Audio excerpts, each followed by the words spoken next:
Hi, Ma'am Jerry M. Lumaino. Uh, by the way, I am Mark James M. Licious, BSMT first year student of Christ Valley College under the section of Antares. I am 19 years old. I live in Loon, Bohol, and my hobbies in life playing basketball, volleyball, and sometimes watching movies. So, this video is all about discussing some aspects of world literature, things that are relevant to the subject itself, world literature. So, at the end of this video, you will first you will know what is an English literature. Then next, uh, you will have an overview of the three periods, namely the Anglo-Saxon period, the and medieval period, and the Renaissance period, and also the characteristics for literary works relevant that which is relevant to during these three periods. And lastly, you will identify some famous authors uh, and their works during these three times or the three periods, the Anglo-Saxon period and the medieval and the Renaissance period. So at this time, we will start our discussion. So at first, we will know what is an English literature. So English literature, English literature. So English literature refers to the study of text around the world written in English language. By studying a degree in English literature, you will learn how to analyze a multitude of texts and write clearly using several different styles. And generally, English literature refers to the different types of text, um, including the novels, non-fiction, the poetry, and plays, and among other forms. So, however, English literature is a contested form as a new mediums for communication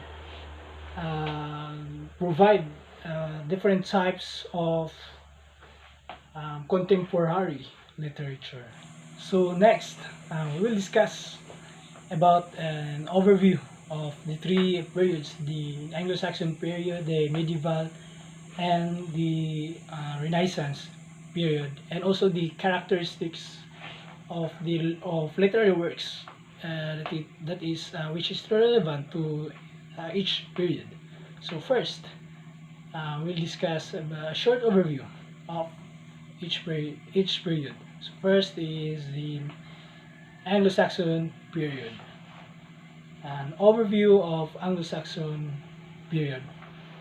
So Anglo-Saxon period denotes the period of British history uh, about between about 450 to 1000 450 and 1066 after the initial settlement up until the Norman conquest. The Anglo-Saxon period includes the creation of English nation with many of the aspects that survive today, including um, the government of shares and hundreds. Next is the characteristics of literary works, which is relevant to this period, the Anglo-Saxon period. So the more prominent characteristics of poetry includes heroic actions, codes of conduct, and Christian's ideas and various figures of speech to enhance the diction. So the Anglo-Saxon period or the Anglo-Saxon poetry is rich in a variety of literary features. Next is the medieval period. So an overview of the medieval period. So a medieval period or era is also known as the Middle Ages. It was a time between the fall of a Roman Empire and the beginning of the modern world. So medieval life centered around the church. The church held worship services and took care of the sick, poor, elderly, and the orphans. Now, we'll discuss the characteristics of literary works that is present or relevant to this period of medieval. So, many of the works in the medieval period are by unknown authors. The themes of the text had moral, ethical, and didactic contents of Christianity that were supervised by the church. It developed stories of chivalry to promote Christian values. Religious texts are being part of this medieval literature. Now, we'll go to the Renaissance period. So, we discuss the overview of this period. So, the Renaissance was a fervent period of the European cultural, artistic, political, and economic rebirth following the Middle Ages. Generally described as taking place from the 14th century to 17th century. The Renaissance promoted the rediscovery of classical philosophy, literature, and the art. So next is the characteristics of literary works present or relevant, which is relevant to this Renaissance period. So the characteristics of poetry or literary works in this Renaissance period were wit, beauty, and the truth. So at this time, we're done with the overview of the three periods and their characteristics of literary works relevant to each period. So now, we will go to the famous authors, including their works of each period, the Renaissance period, the medieval, and also the Anglo-Saxon period.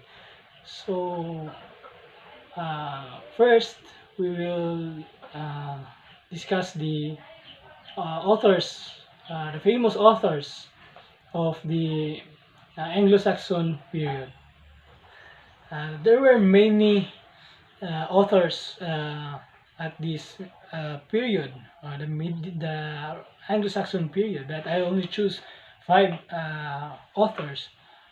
So first is King Alfred the Great. So his works are the works of King Alfred the Great and the will of King Alfred. So next author is Malcolm Godden.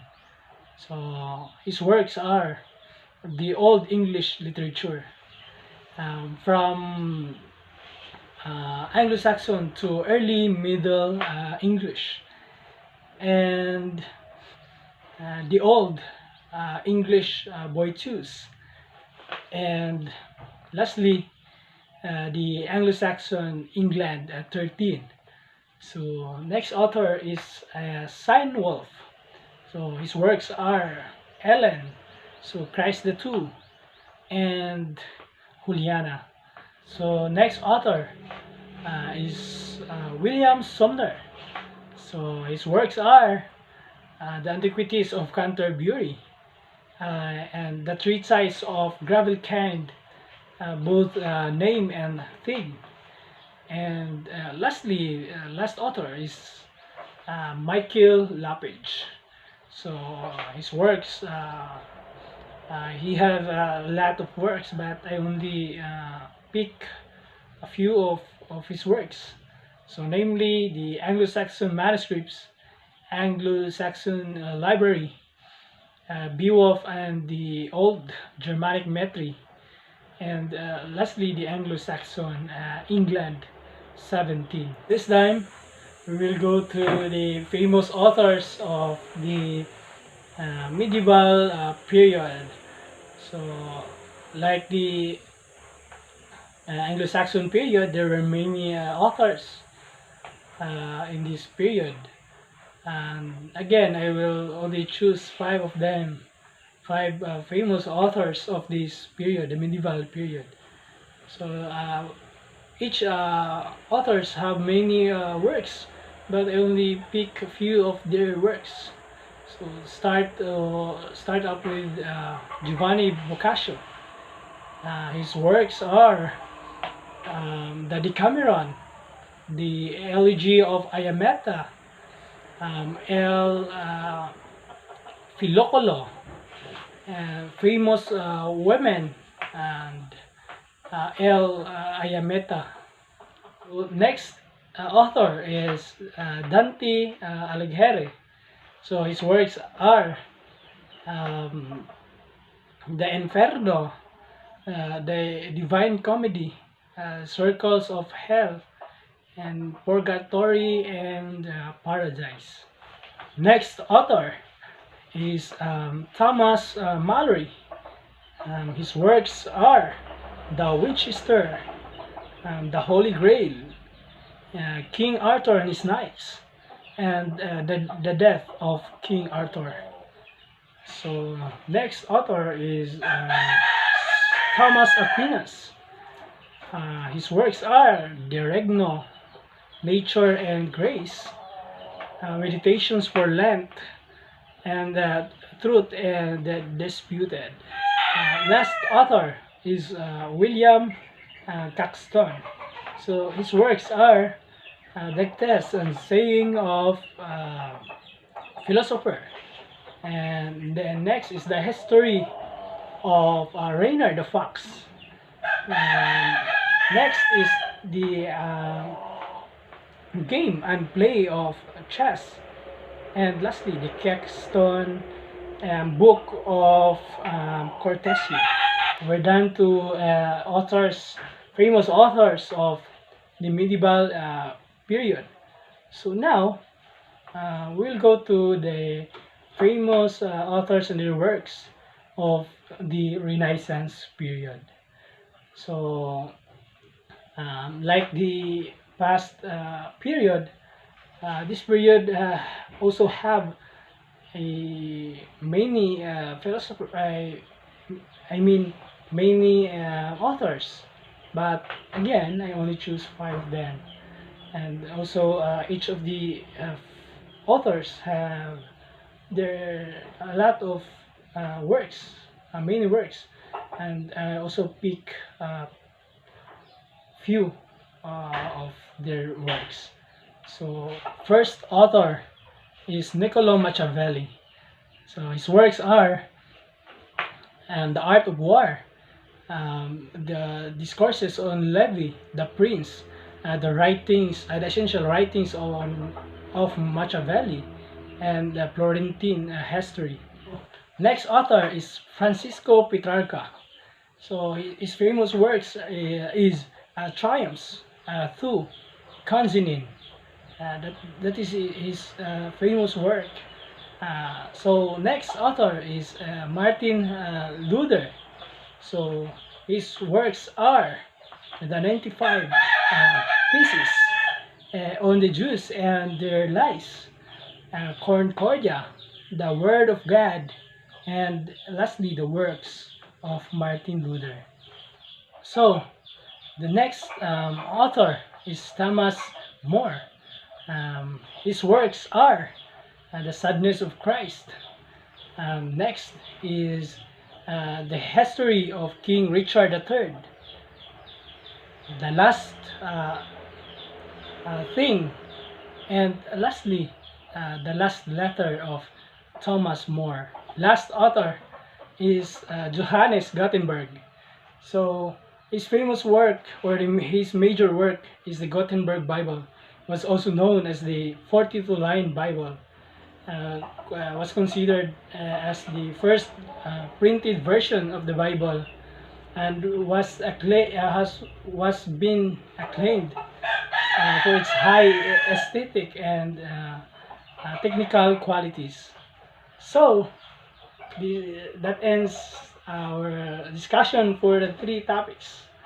And Ma'am Jerry M. Lumaino, hope you learned from my discussion, and hope you like this video.